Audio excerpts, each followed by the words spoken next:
Друзья, мы находимся в Баройский башенный комплекс. Вот смотрите, кому не видно.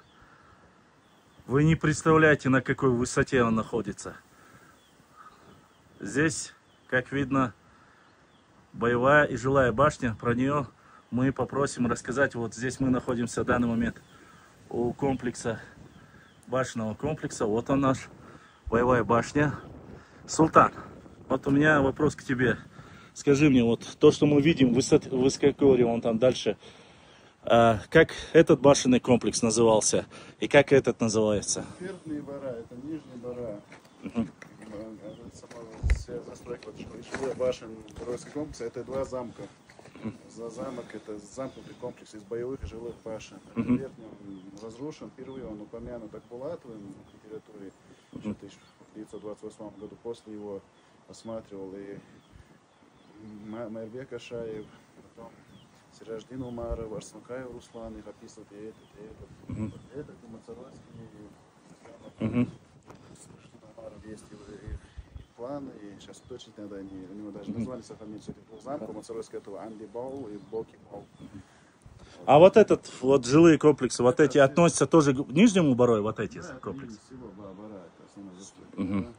Султан. Башня с петроглифом, там очень много петроглифов. Там еще один поселок жилых башен чуть подальше. Султан, а сколько этажей у этой башни? Они как все вот, пятиэтажные были. Все боевые башни пятиэтажные, да? Они чисто боевые или же сигнально-боевые? Это чисто боевые. Но боевая это тип башен, а сигнальные это уже предназначение сторожевые, сигнальные.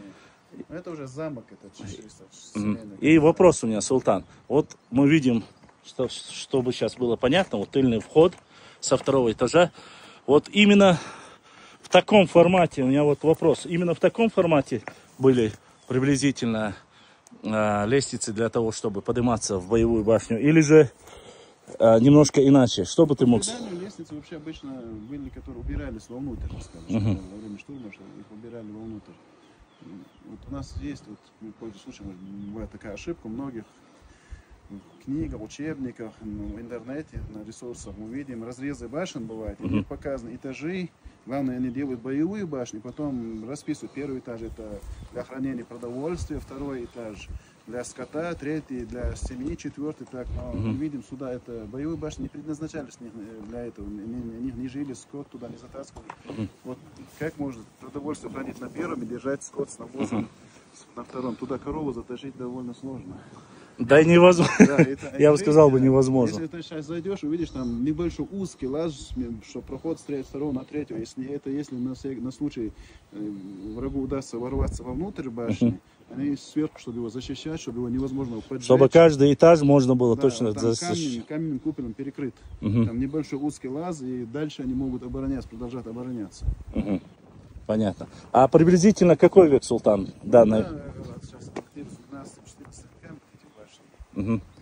А так надо проводить радиоуглеродные исследования, раскопки вокруг. Султан, а есть какая-нибудь информация по поводу того, чтобы будут восстанавливать верхние Баройские башни или консервировать их? Что-нибудь по этому информация есть? У меня такой информации нет, это надо руководство заповедником уточнять, потому что они этим занимаются, работой не руководят заповедниками.